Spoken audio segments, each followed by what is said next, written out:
Welcome to the Bare Truth with Barry Barron. I'm your host, Barry Barron Jr. Come let us reason together. So, this is exactly what the show is about. No spin, no noise, just the bare truth. We're talking business, we're talking politics, we're talking about the news every day, the things that actually matter and shape the lives of everyday people, right? So, I'm giving you my perspective, and today we just want to this is the first video, so we're gonna get it started outright. Okay, so the first thing I want to talk about is AI industry and covering the economics, the country economics and the country interest rates and all of that good jazz. Um, Here's the thing. So since like 2005, um, I worked in the electronics testing industry, power generation, all of that type of stuff. So I worked in data centers, commissioning all of the power equipment for them. So the thing about it is that this is nothing new as far as the surge in power in data centers and everything that we're seeing right now. Is not new that this is coming around, but we do have a surge because of all of the investment that's going into AI right? So it's the hottest thing. Um, as Trump said, we were trying to be the number one country as far as AI is concerned. We do have a little bit of competition around the world, but not much. And um, so we're there's a lot of investment going on in the United States for that, and that's great. That's really good. It's not new though, right? So there's been money being put into data centers, and it might not have been for AI in particular. Is there's a lot of different reasons. There's a lot of different reasons why they have been putting money into AI, but or I'm sorry, into data centers. There's a lot of different reasons that they're using data centers from the search engines like Google. I've been at Amazon. Amazon has a gang of data centers on the northern east coast, west coast, Seattle, Portland areas. I've been all in Utah for Facebook. I have been just all around the country um, with the different data centers. This is before so much so-called AI had came around, right? So data centers and this power problem, you know, has been something that has been going on for forever.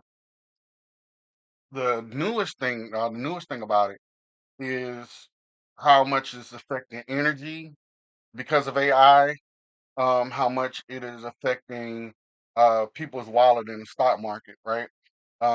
Because the investment that's going into AI is causing a stir in people to think that there's a bubble that's happening. You might remember the .com era and the bubble that went on with that. Everybody getting into the mix, trying to get them a search engine and or a company started as far as the internet was concerned back in the early 2000s, late 1990s. Um, so there was a bubble that was created there, and but there were some companies that came out of that, right? Like Yahoo, Facebook, um, you know, Google itself, all of these different companies that came out of that bubble that survived that bubble. And we're gonna have some companies that survive now. So um,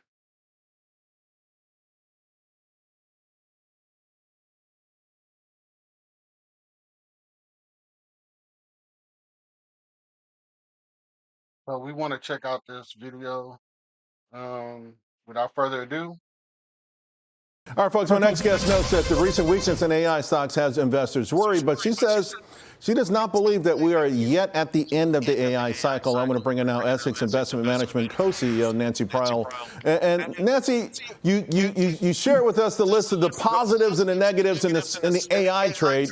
And right now it feels like maybe the negatives are outweighing the positives. But does it boil down to just typical anxiety thrown in with a few articles here, the OpenAI questions, that thing from MIT, all these little things. We were already kind of anxious because of the big move it made. Absolutely.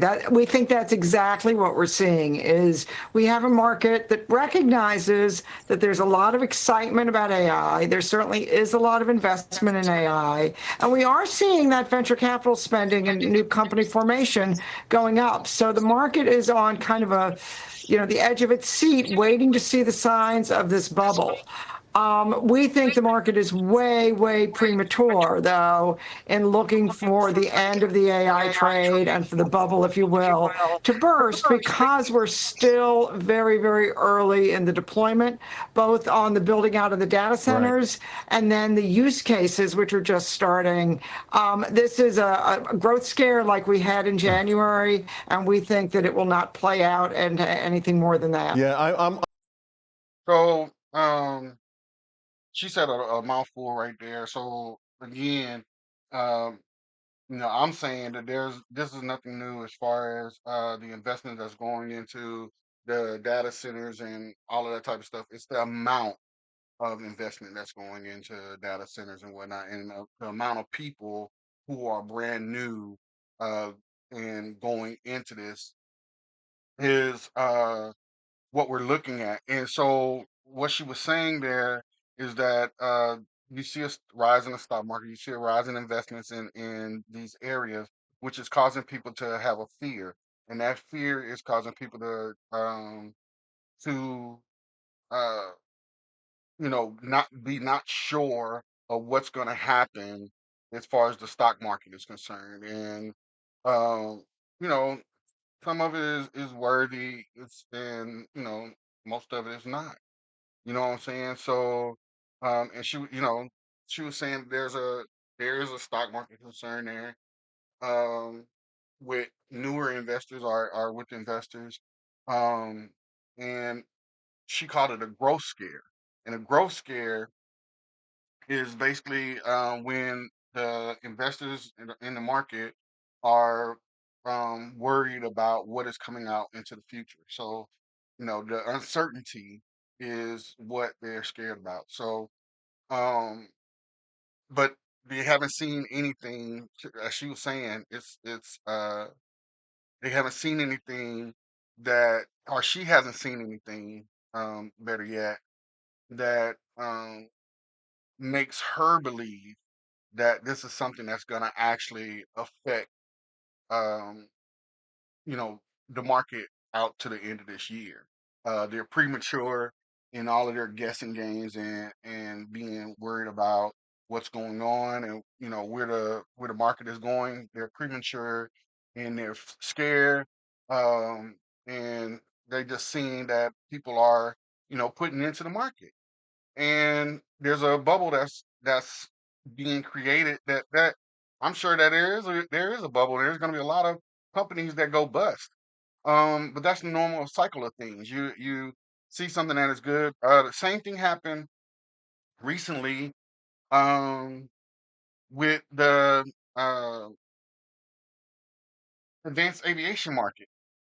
So all of the eVTOL market, there was a bunch of companies that went in that a bunch of investors that put money into those companies, and a lot of them companies weren't able to do what they promised to do, and especially because a lot of them were saying that they were going to be able to fly those aircraft with all electric aircraft and batteries.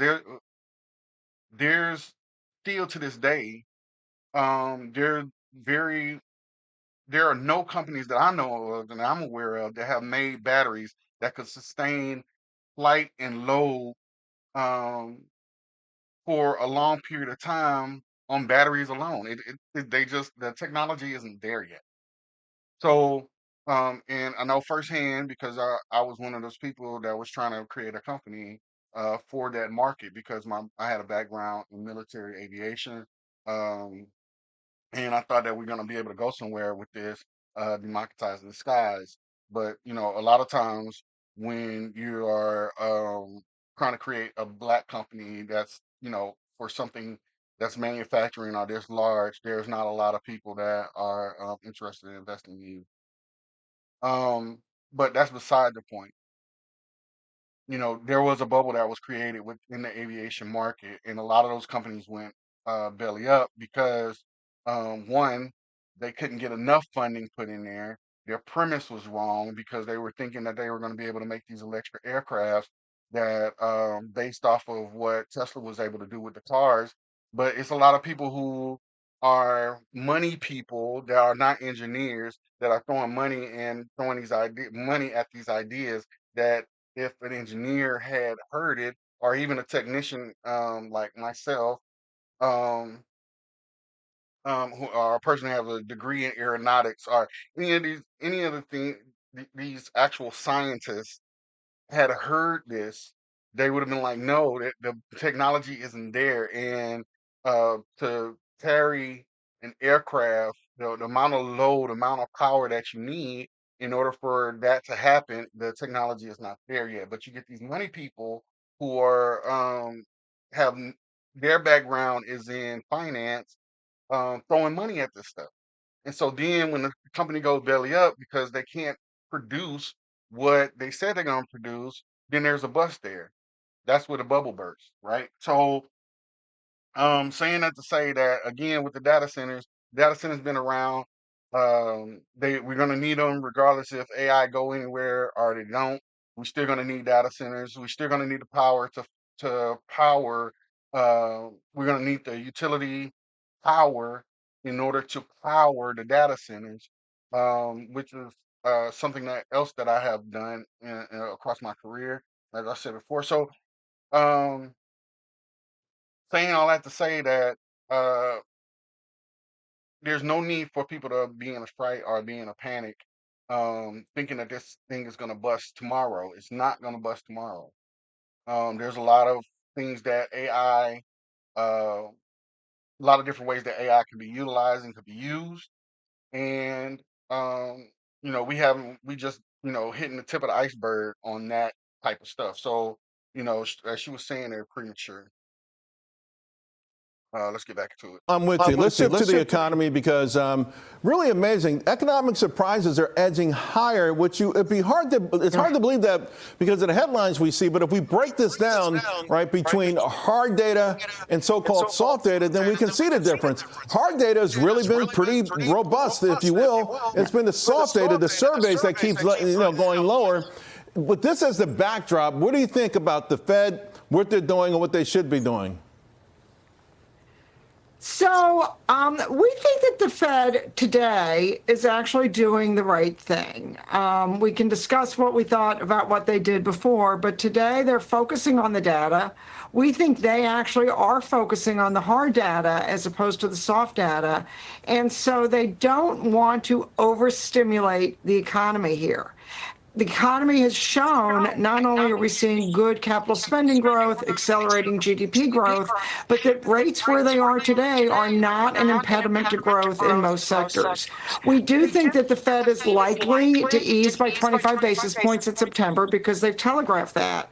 But we think they'll go very slowly after that, and we'll really they'll want to see much weaker data before they do a lot more. So then you're overall for the rest of the year, the market, where do you see it going? We think that the market has great potential for the rest of the year. We're having this little kerfuffle right now of concern with the market maybe backing and filling a little bit. But we think that earnings growth and revenue growth is what's going to take this market to the next leg. It's not multiple expansion broadly because the multiples are reasonably high. But as we have this accelerating GDP growth and particularly this capital spending-led growth, which has a much bigger multiplier than consumer spending growth, As that feeds into the economy, we should see both rising revenues and really strong earnings. We also are hopefully getting close to the point where we really see some of those productivity increases from AI that will help drive margins up. I love kerfuffle. See, I can't say it. So, she said another mouthful right there. She was talking about the growth and all of the investment that's going into to the AI and what they're looking at as far as the numbers. Look, it to me, um, it's all encompassing, right? The market is doing well because of the investments that's going in. The concern about the bubble is just that it's just a concern. But everything, all the indicators and the stuff that she was pointing out, including the way that the Fed is actually handling, despite what Trump is trying to do as far as the interest rate is concerned, despite that, there is a give and go, a balance that has to be done right there as far as the inflation and the interest rates is concerned. And they're doing a pretty good job of it right now, even though Trump would like to see you know, it switch over to something to the or bring the interest rates down is what he wants to see. And but right now they're keeping it at a rate to where the inflation is staying below that 2% that they're looking for, or right at that 2% that they're looking for, but the growth is still being able to happen, right? So we are people are concerned, the investors are concerned, people that are way more smarter than me. I've talked to as far as this is concerned, they said that they're concerned, based on the tariffs and all of this other type of inputs that they are seeing. They're kind of concerned. However, or with the economy. However, right now, as it is right now, the investment, the growth of the market, the growth of the people putting into the market or putting into the investing into AI is significantly larger, which is contributing to the growth of the overall economy. So right now, we're doing well, and there's some concern there, but overall, we're we're where we're supposed to be. And I got a couple of numbers um, that you know kind of tells that. Um, but uh, the bigger thing with this AI and investing in the country economics, we know that AI is something that's here. It's not coming down the pike or anything like that. It's already here. So there's opportunity to invest in energy. There's opportunity to invest in the different companies that we know that's focusing on AI, Meta, Google with Grok, um, the different companies like that. So the the stock market is up. Um, so the fear that people have about the stock market, and about the economy as a whole, I'm not I'm not too worried about it as far as a whole. We still have some inflation. A lot of the inflation, in my opinion, a lot of inflation was here already. So since Trump took over, the inflation is down by 0.2%, at 3.06 from the height of 3.26%. So it did go down and then it ticked up as she was talking, as Nancy was talking about. But mostly it has remained below what it was at its height before he got into office, right? So the everybody's talking about that. Everybody's talking about tariffs, and how it's going to mess up the economy. We don't see that it's happening. We don't see it anywhere. And the experts, investors are saying. as she was saying, she doesn't see that that it's going to happen. The feds right now is they're juggling, trying to make sure that not only does the inflation not go up, but they're not hindering the stock market at the same time. So there's there's a lot of information that's being pumped out there. There's a lot of worry amongst the different investors, but there are some and that are good with what's going on. Um, they don't have the same amount of fear, and I don't see it. Uh, I don't have the same amount of fear as a lot of other people that I've talked to about this has. I just don't. Um, I just don't. What else I want to say? There's two different mindsets. All the experts have seen um, rates slightly drop in September. Uh, so yeah, we done seen the rates, the interest rates slightly drop in September. The Feds have dropped them a little bit, one to appease Trump, but more to keep the growth going without the inflation spiking. That's what the Feds are actually trying to do. So it's very hard. It's definitely a juggle to do that. I'm sorry, Morgan Stanley places the odd at getting the this month, actually in a couple of weeks, they were saying about the middle of the month, getting the um interest rates, the Fed to drop the interest rates, is 50-50 split. So um we all good basically. In my opinion, we all good. All to sum everything up, we all good. The economy shows resilience with the uh solid GDP. The stable credit conditions and inflation is still above the Fed's 2% target, right? So, you know, the whole thing with that is basically understanding what's going on with the inflation, understanding what's going on. I can encourage you to continue reading. I encourage you to look at more than just one source. Um, and everybody has a different opinion, but overall, right now, the economy is doing well. Um, that's not to say that when you go to the grocery store, right? I went the other day and was trying to get some ground beef, and it was like, Jesus Christ. I haven't been grocery shopping in a long time, and I was making some spaghetti, went to go get some ground beef, and the prices of ground beef was ridiculous. And I'm in Texas, so it's like Jesus Christ.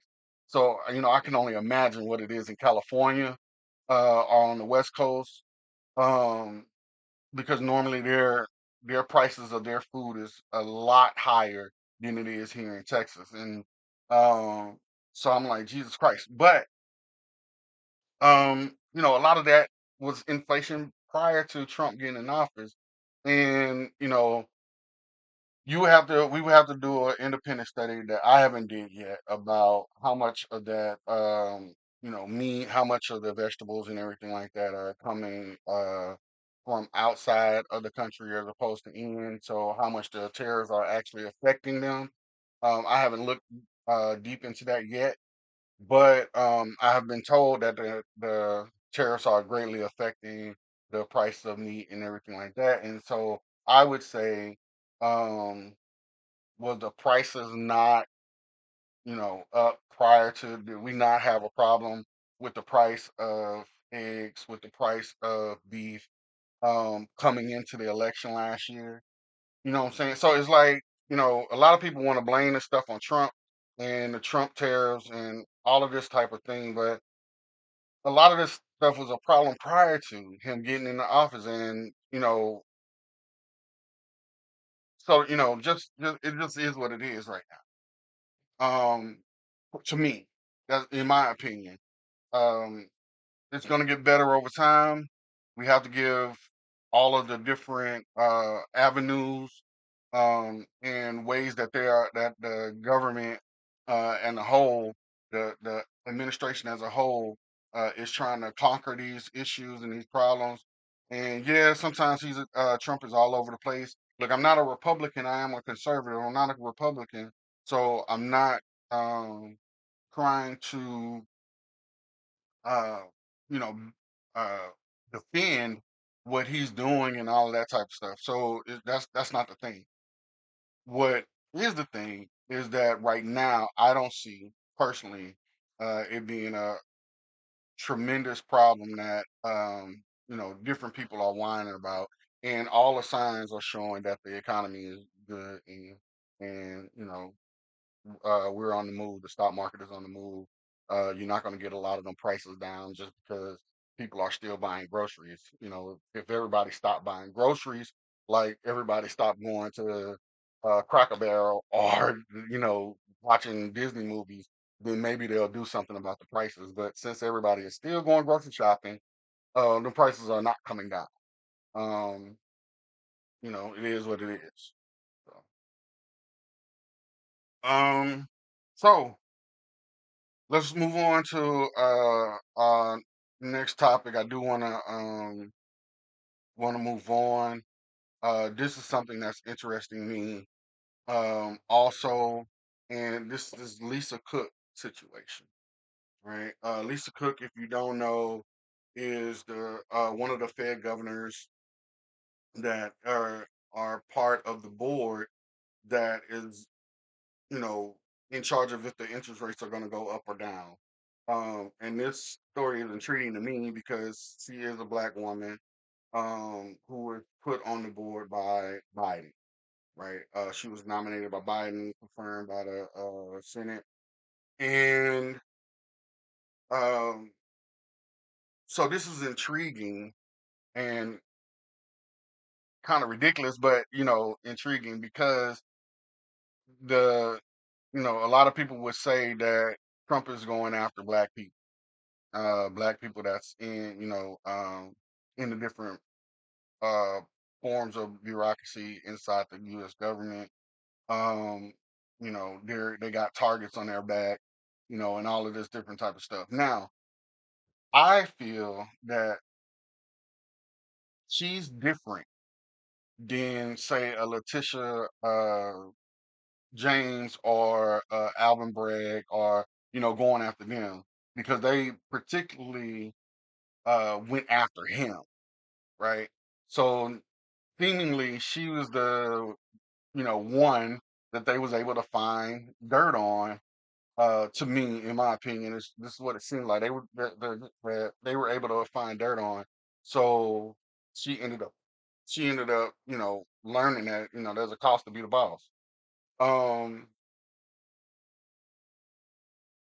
so everybody and their mama is suing Trump for one reason or another, and uh, Lisa Cook is just another one in a long line um, of people who are suing him, right? Um, so the hold on one second.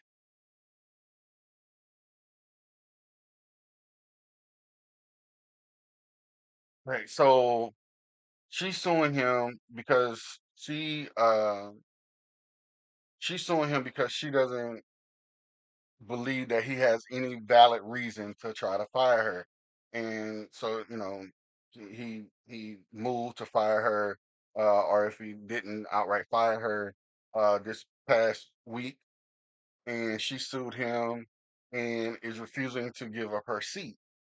Um, and it's funny because, um, like you did mortgage fraud, right? So, um, and it's weak, and he, there's no criminal case against her or any of that type of stuff, right? But it's there, right? So it's kind of like the same way that they were going after um a lot of these different men with now that's not the one I want to use. That's not the example I want to use. It's just a weak it's a weak case. right? But we have seen in the past where things that weak cases have been used against people, and you like what? And they get fired from their positions. And a lot of the women in the country are cheering, yay, yay, yay, they got fired, they got put in their place, all of this type of stuff. And so, petty me, um, in my opinion, this is something that's petty, but, you know, you did it, it's there. And, he saw cause to fire you. It's within his right to fire you, and you got fired. Now, I know what I want to say. It reminds me of um what's the actor? The actor from Creed, the actor that was Kane. Um I can't remember his name right now. I cannot remember his name right now. Give me 1 second. Uh Kane's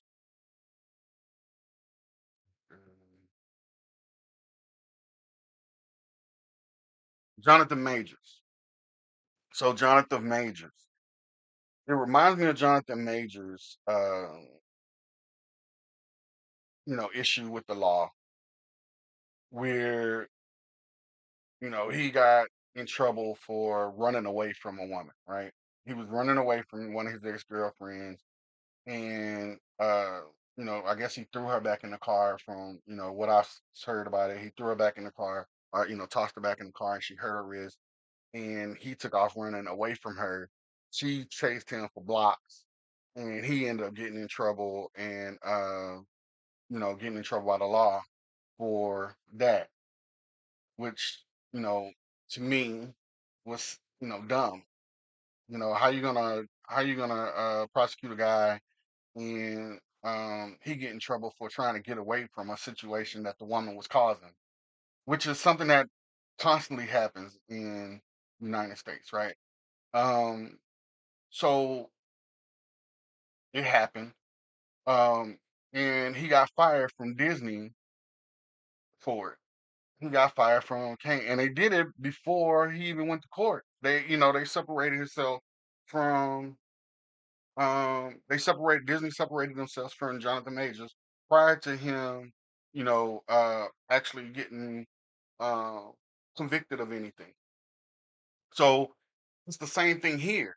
Prior to her getting convicted for anything, you have the same issues, right? And here, where he's not convicted for anything, but he is, it is being alleged that she did this mortgage fraud, and he should resign, especially for the reasons, all of the reasons that has been stated that you might have heard, but particularly because it's mortgage fraud, which is the same thing that Letitia James, uh, prosecuted and won against Trump. Same thing, mortgage fraud. Um, you know, so if that's the case, and I don't think Lisa Cook is anything like Letitia James or Alvin Bragg. Um, but I do understand she's just another one of these uh people. Actually, I feel like she's a victim in that um she was the one that had the issue that they could find. It is what it is, but you need to resign. So we can, move on with this. This is silly. This is silly.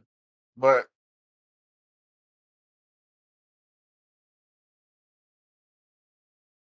let's go into the video.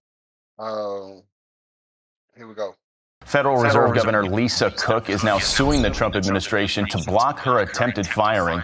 Edward Lawrence joining us live at the White House with more on this. Edward, good to see you. Yeah, Bill, we knew this was going to happen. We've obtained here the lawsuit here. And in this lawsuit, it actually says not only lists President Trump as a defendant, but it also lists the Federal Reserve Board of Governors as well as the Fed chairman himself, Jerome Powell, as the head of that board as defendants in this. Now, it says in this lawsuit, it makes it that the operational integrity is vital to the Federal Reserve to be independent, an independent group, and they're saying politics should not get away. The argument in this is that it challenges the president's, they're saying, unprecedented and illegal attempt to remove Governor Cook from her position. They believe that there is no cause. Now it says it's Now, what's funny is she's suing everybody from the people that's in the Fed with her, not just Trump, but the people who are in the Fed with her, all the way up to chain of command. That's that's wild. subverts the Federal Reserve Act, which explicitly says the cause there has to be for cause for the governor's removal. But the lawsuit is arguing that there hasn't been a cause because she has not been charged with a crime as of right now. The president's actions, according to this, violate the Fifth Amendment rights, is what it says in the lawsuit here of Lisa Cook. Cook seeks an immediate injunction to be able to legally stay in her position here. But again, this was just filed this morning in the District Court of Washington, D.C., and President Trump named as a defendant, but also the Federal Reserve Board of Governors, as well as the Fed chairman himself. Back to you, Bill. All right, we'll see how the Yeah, so not just her, or not just Trump, but everybody else is being sued too.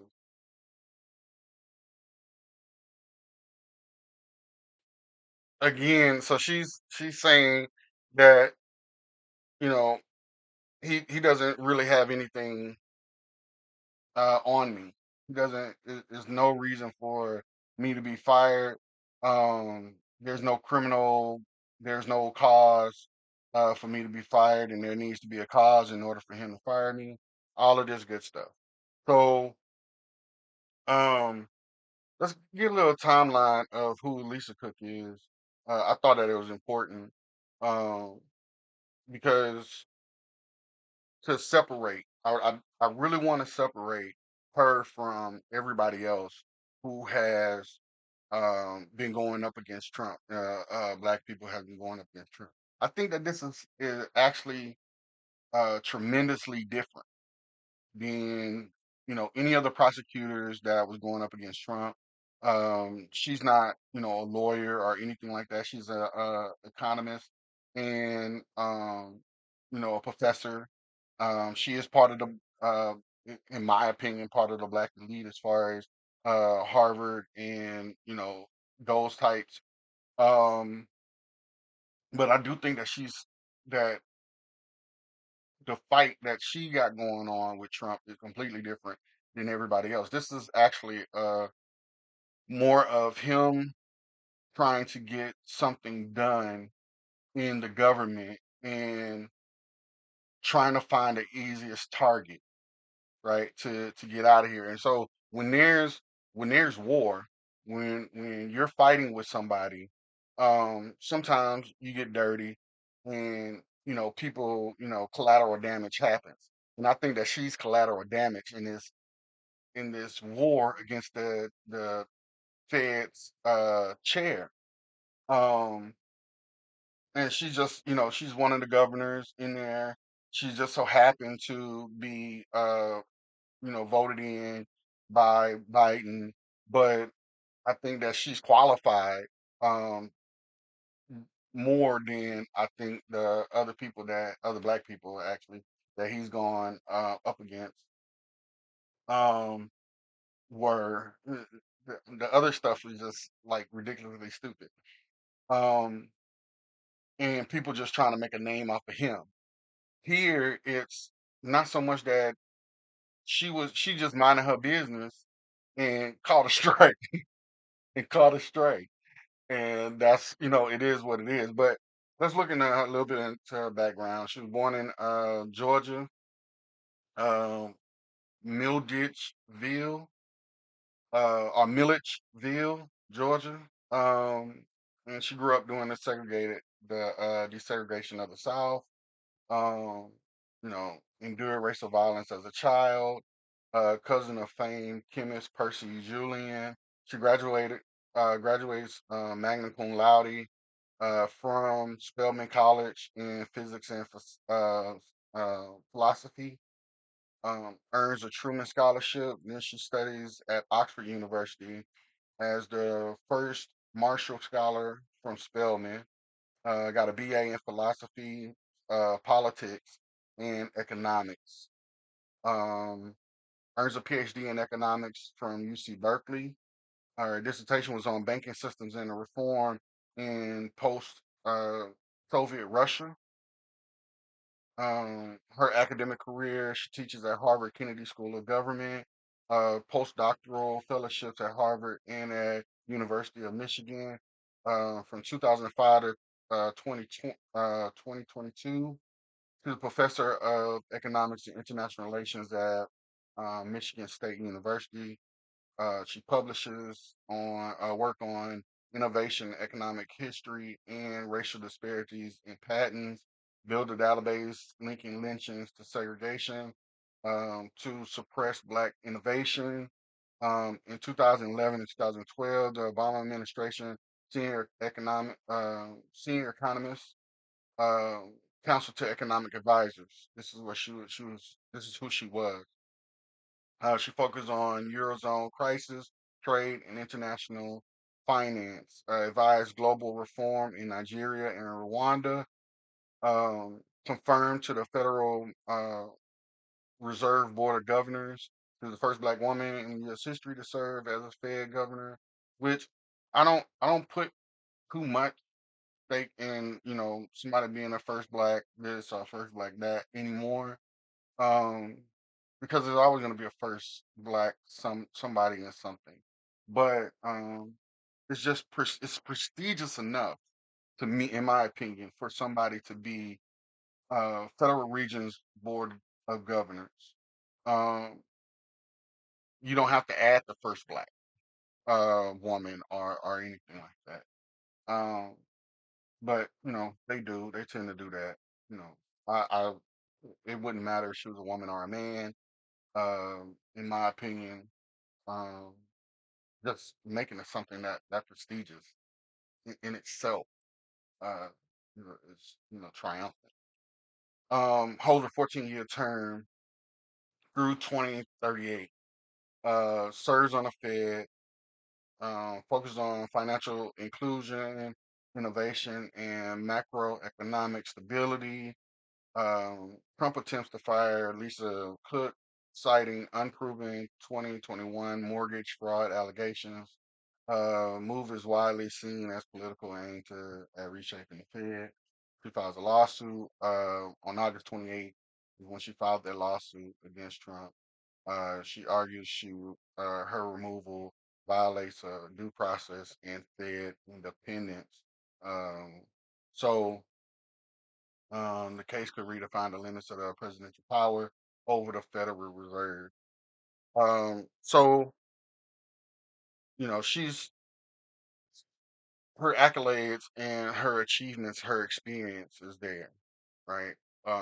It's not that she doesn't deserve to be in that seat or she hasn't done what she needed to do in order to be part of the Federal Reserve Board of Governors. Um, she's catching a strike, is what's happening here. She's catching a strike, and um, she's catching it. It doesn't. I don't think it has anything to do with her race or any of that other type of stuff. It has to do with the fact that I'm looking for the weakest link, and if everybody else is above board and um, there's nothing that I can pin them on, but I can pin this on you, then I'm going to use it as much as I can until I get what I need to get out of the Federal Reserve Board because of the Fed chair is not giving up, um, and bringing down the interest rates. And I, as the president, believe that the interest rates need to come down so that my economy um, will do better. This is Trump's opinion. And so I'm going after the Fed Reserve Board of Governors, and I'm looking for the weakest link. And she just so happened to be that deer that shoots off to her own way when the rest of the herd is going here, and or that antelope, and I'm going after that antelope. I'm gonna get the weakest link, and that's pretty much what it is. It's terrible because people will come up and say, all of the different stuff about racism and all of that type of stuff, but it has nothing to do with racism. It has to do with the fact that, she was the weakest link. You know, um, people can say as much as they want that this dude is racist and this and that, but what's really, really happening there uh, is the fact that you have this mortgage fraud case, um, and from 2021, you got the allegations, uh, and then what I really I forgot to say this, but Letitia James, this is a real piece of work. Um, she goes after him for this, goes after Trump, and everybody saw, she went after his money and all of this stuff for Mar-a-Lago and mortgage fraud, and she also is under investigation for mortgage fraud issues herself, and it's crazy to me. It's super funny to me because it's like nobody asked you to go after him. So Lisa Cook is different. The Economist is different, and you know, um, with all her accomplishments and all of that stuff, she's supposed to be where she is, and she's catching a stray. Letitia James, who's the DA in New York, he went after this man the whole time. You're committing mortgage fraud yourself, and when are these people? Back when this was happening. I was talking to several people, when we discussed Letitia James and Alvin Bragg. It's like, why are y'all going after this man? And, his own community is not going after him in the same way that you guys are. You know what I'm saying? Like they're using you as puppets. And us as African Americans or Black Americans, um, we have to pay attention to stuff like this. Like nobody else is going after this dude um, that has the power to do so, whether it's in the Senate, the House of Representatives. Um, it was three black people trying to make a name for themselves and going after this dude. And you don't think that he's not going to come back? Like, I don't. I wish somebody would. Like, I'm not going to come back at you. Oh, it's gonna get it's on site. So you tried to take my money, you tried to take my house, you tried to take my life. You try to take all my different types of livelihoods that company blah blah blah. You had me jumping through hoops. Um, yeah, nah, it's on. And so it's funny to me because now Letitia James was like, it's retribution and it's revenge and you shouldn't be doing nah, hell no. Hell no. No. It's definitely revenge. And I don't have a problem with it. I really don't. Quit messing with people if you can't handle it on the other end. And so, but Lisa Cook is different than those three. Uh, even Fani Willis, her you know her whole case got blew up, and that was tragic and hilarious also. But you know, it is what it is. So I got one more thing that I want to talk about today. Video.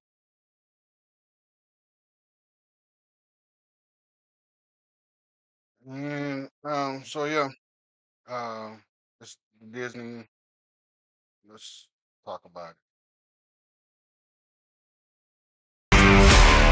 So it looks like Democrats aren't the only ones looking to bring young men back into the fold. Disney is reportedly looking for ways to reach Gen Z also, men and boys. And according to a Variety report, they're looking to do it without the help of key franchises like the MCU and Star Wars. According to that report, Disney leadership is telling creatives to present brand new ideas and IPs to reach young men between the ages of 13 and 28. That report says that age demo is tough to reach because Gen Z young men are, quote, lonely, gaming obsessed group who were hampered in their formative years by COVID-19 lockdowns. Many fans and critics took to X in response to this report, highlighting that Disney itself may be responsible for young men losing interest in the movies. Filmmaker and entertainment influencer Chris Gore writes, Disney turning Star Wars and Marvel from a boy brand into a girl brand will prove to be the costliest decision in movie history. Hashtag make Marvel male again. About that, Lindsay. Other users backed him up, complaining that their favorite franchises were ruined by feminism, DEI, and wokeness. But some say it's not just Gen Z, man. It's the whole generation who are ditching the mouse. I like Disney, with some others online complaining that the studio is too caught up in Gen X and millennial nostalgia. Look, well, as a millennial, I love them to be caught up in our nostalgia. I feel like... Oh, okay. So, okay. So this is hilarious because me and my mentor, we talk about this all the time. And this is one of my favorite subjects right now. What's happening to Disney, and um, they're in the middle of a full-fledged backlash. No different than Bud Light, no different than backlashes that are against Target, or other companies. Um, but Disney, their backlash go way back beyond this, and then um, beyond like this year, right? They're just feeling the real pinch right now. But I believe that it goes all the way back to the problems they was having in Florida, um, with going up against Ron DeSantis. But it was just localized then, right? So now between that and all of the consecutive bad movies that they have done, from that you got the problem they was having with Jack Sparrow. Why is his name slipping for me? Um, Not Heath Ledger. Uh, y'all know who I'm talking about, Jack Sparrow. The problem that we was having with them, uh, the and then all of the movies and shows, pretty much all of them since No Way Home have been garbage, and not like me, not like you know, it's a different level of garbage, right? So you can have a bad movie or a movie that's not you know good at all, um, but then you have like garbage, right? So um, me and my son, we go to see Fantastic, like not Fantastic, Fast and Furious. Fast and Furious is one of my all-time favorite franchises, right? And Fast and Furious is ridiculous, and the so absurd the things that these guys are doing that it really pisses my son off, right? Like this doesn't make any sense, ain't nobody dying, ain't nobody taking a bullet, they jumping from mountain to mountain, jumping from building to building in these cars, all of that type of stuff. And I'm like, that's part of the movie, that's part of the experience. We know it's ridiculous, like nobody else is in the world is able to do this type of stuff. That's part of being in the movie, right? So yeah, the movie is terrible in that we know none of this stuff could happen to the point to where he's upset about it. And me as a Fast and Furious fan, It started when I was in my early 20s.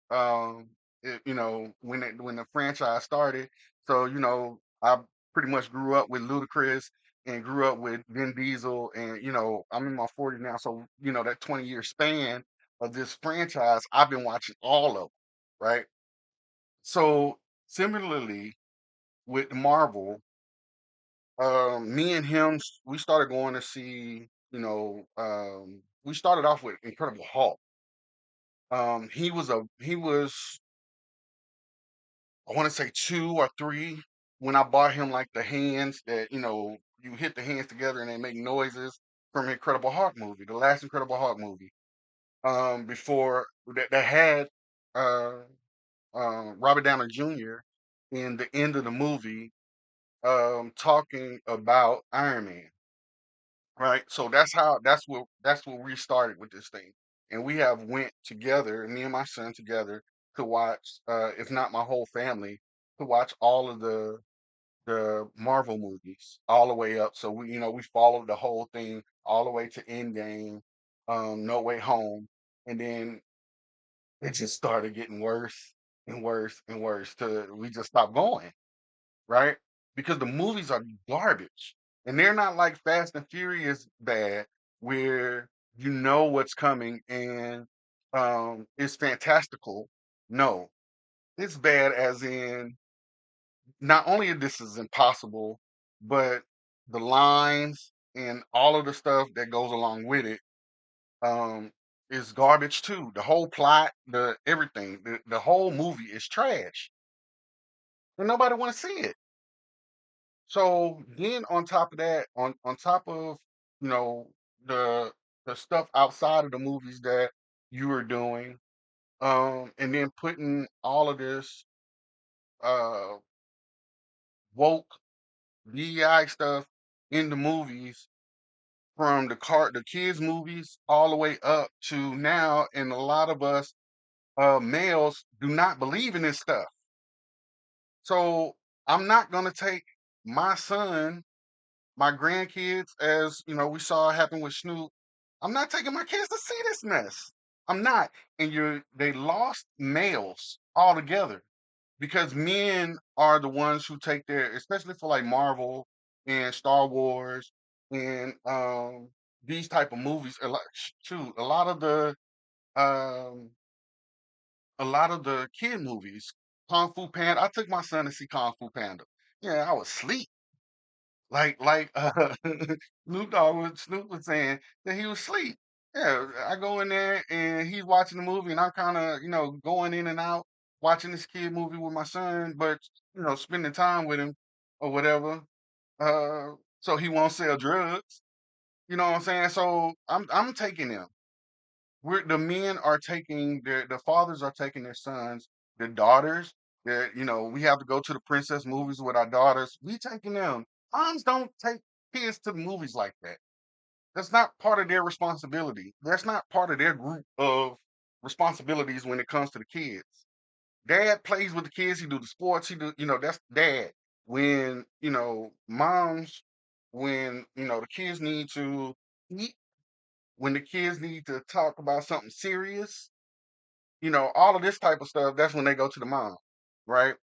And that's not, that's in general. That's not you know, particular to any family. That's just in general.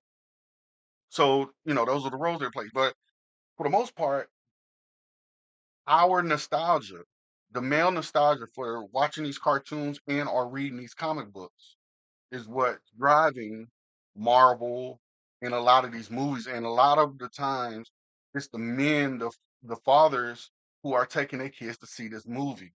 They're the ones dressing up in the Star Wars stuff with the laser saber, the lightsabers, and all of this. This is men going to see this stuff, and they completely and utterly isolated the men from these movies with all of this shiro stuff, that and the trash plots and the moralizing of men, the emasculating of the men in the movies, um, that we don't want to see it. We don't want to see it. We don't want to see it.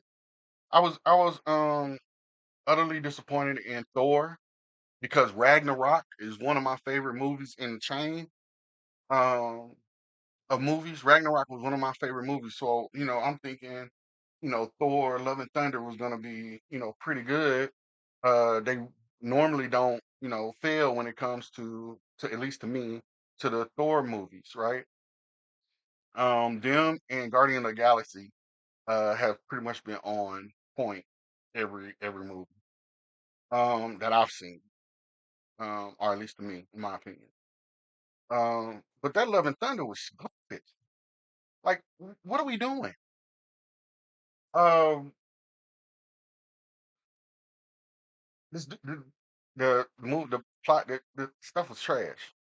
Then the Black Panther 2, the stuff was garbage. All these men in Wakanda, and the only person who could go up against Namor is the lightest girl in the whole country. The lightest girl in the whole country. Like, come on. It doesn't even make any sense. It doesn't even make any sense. Um, and it's not fantastical. I don't even know if I might be making that word up. But regardless, it's not one of those type of ideas the same as Fast and Furious, where you know your Dukes of Hazzard cross one mountain to the next, to the other side of to the other mountain. That's not happening, right? Um, it's almost impossible that this 95-pound woman is beating up these 200 and something odd pound men, you know. And actually, I don't know. I don't think it was too many actually scenes. Now that I think about it, where she was actually fighting anybody other than Namor, um, like in hand-to-hand combat. Now that I think about it, it's not the same as in other movies where um I would have to go back and watch. But I don't think that it was too much of her fighting anybody but Namor. And even that, it I don't know. I just am not into it. It's nothing that I actually want to see. It's just not good. Um, None of them. They're just not good movies. Doctor Strange was okay. The second one was pretty good. Um, but yeah, it's just the where they done changed the movies, as they were saying, into Shiro movies, and you know, it's just been bad. So you basically alienated your whole fan base for these movies. No different than what we saw with Cracker Barrel recently.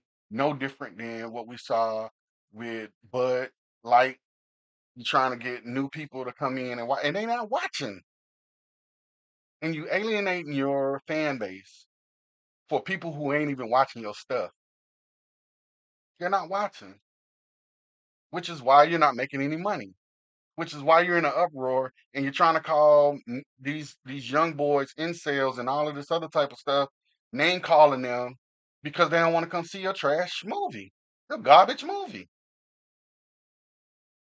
Nah, and you're not gonna bring them back until you start doing something completely different with the movies. And that point was proven with the amount of people who went to go see Deadpool and all the money that Deadpool made in the theaters,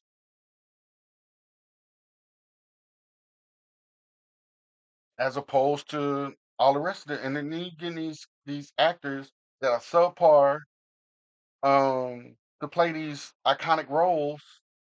Nah, we're not going for it. We're not trying to see it. We don't want to watch it. We're not trying to see it. It's terrible. It's garbage. It's not the same as Fast and It's not the same as um, Mission Impossible. It's not the same as um, you know any other Marvel movie before prior to. It's not the same as the line of Underworld, which had a female lead. It's not the same as all the X-Men franchises.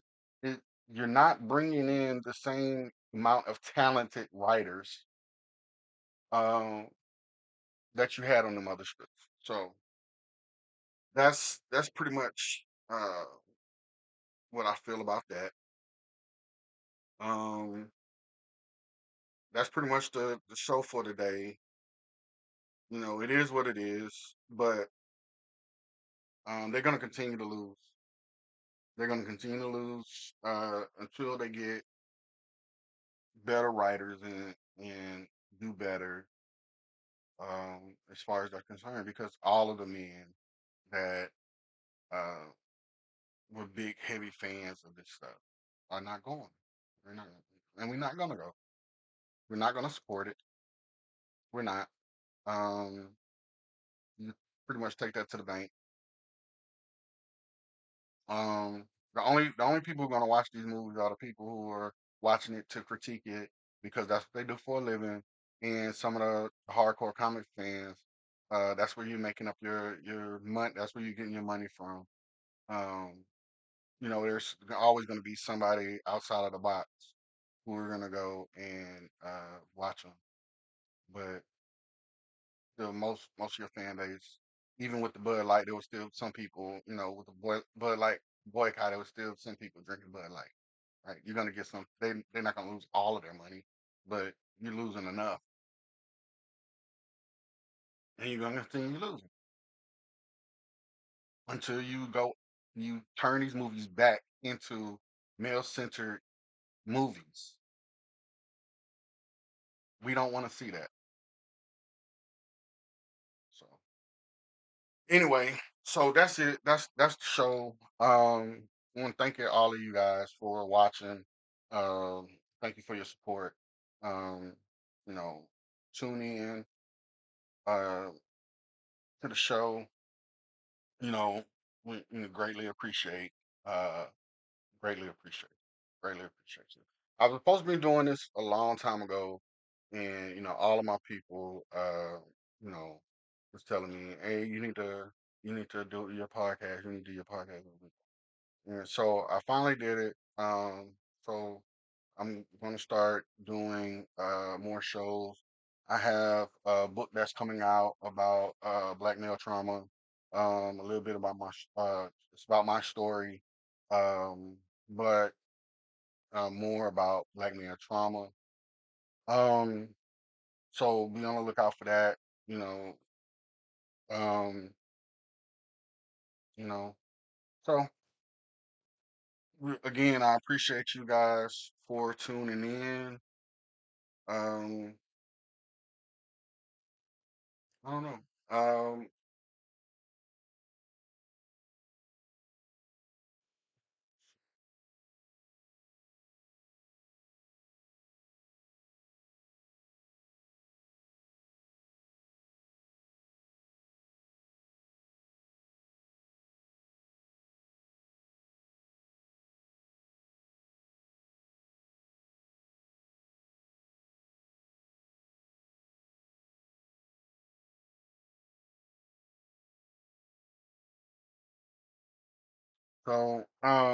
Yeah, that's it. That's it. Thank you for hanging with Barry Barron, and the Bear Crew. Um, you know, I give it to you raw, like ODB. Pause. Um, but don't forget to like, share, and subscribe. Leave your comments. Let me know how you think it went. What you think about the topics. Um, and talk to you later. Continue to spread the truth. You know, be honest. Hold your integrity. Um, in all different types of levels and facets. So Until we meet again, Barry Barron signing off. Appreciate it.